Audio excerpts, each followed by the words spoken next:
Kailash Chandra transcription number 1 at 80 words per minute.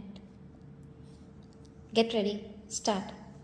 Now, sir, honorable members will recall that the bill was introduced in the House of the People on the 2nd September 1953.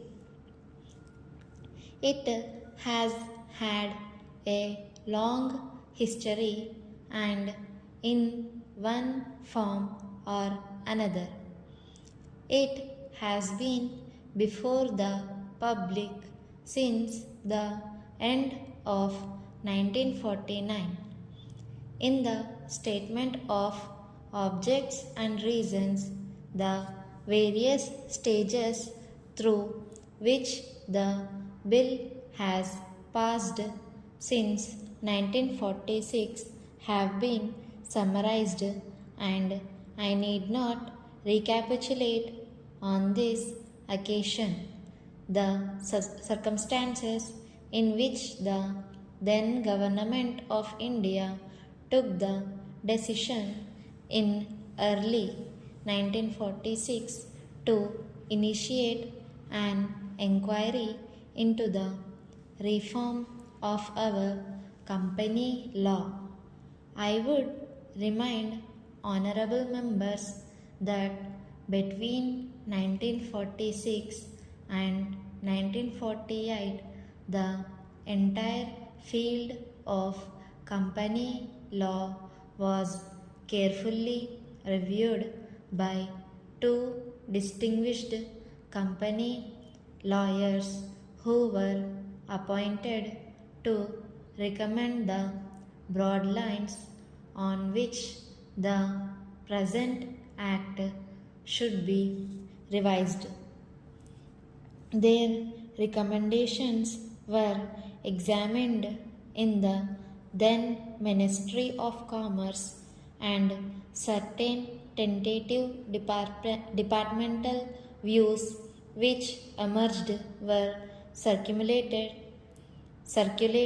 in a comprehensive memorandum to all recognized trade and industrial associations, bar associations, the high courts and the state governments that brought us to the end of 1949.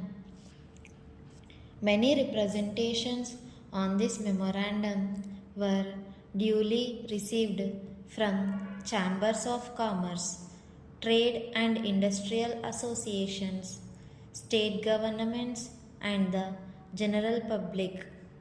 At the end of 1950, the Government of India appointed a committee under the chairmanship of Shri Bhabha to go into the entire question of the revision of the Companies Act with particular reference to its bearing on the development of trade and industry in this country. This committee examined a large number of witnesses in many parts of the country and submitted its report in March 1952. This report again was circulated to all state governments, chambers of commerce, trade associations, high courts, and many other bodies. At the same time, a special officer was appointed in the Department of Economic Affairs, Ministry of Finance, to examine the report in the light of the views received from the interested public and to submit proposals to government for the revision of the present act. The bill now before the House is based largely on the recommendations of the Company Law Committee modified in a few particulars. Honorable members will notice that so far as public relations go, the bill has covered adequate ground.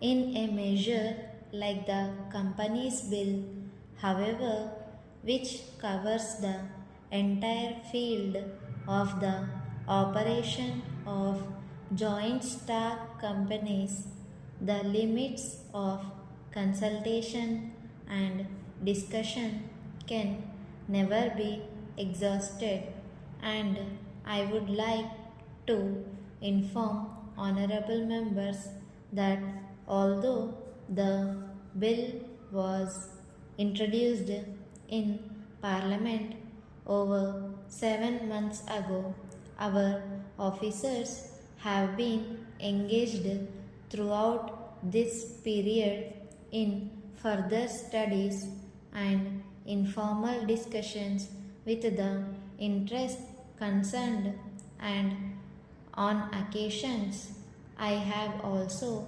participated in such discussions.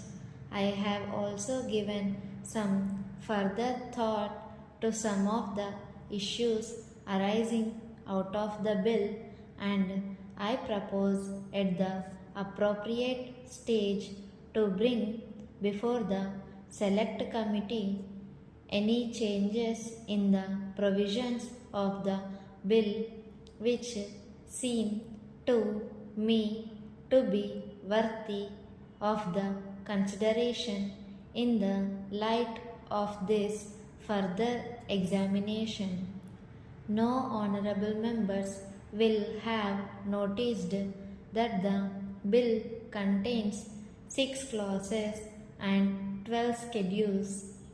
I think it is probably one of the longest legislative measures in recent legislative history, but its size might be regarded as misleading unless I make a few comments. The bill is both, one must remember, a consolidating and amending measure as mentioned in the statement of objects and reasons. This is the first opportunity which has occurred since 1923 for the consolidation of the Companies Act. Advantage has been taken of this opportunity to redraft several long and complicated sections in the present Act, which have been split up into a large number of clauses. This is the largest single factor accountable for the increase in the number of clauses in the bill. New clauses embodying substantial changes in the present law would hardly constitute more than a small fraction of the bill.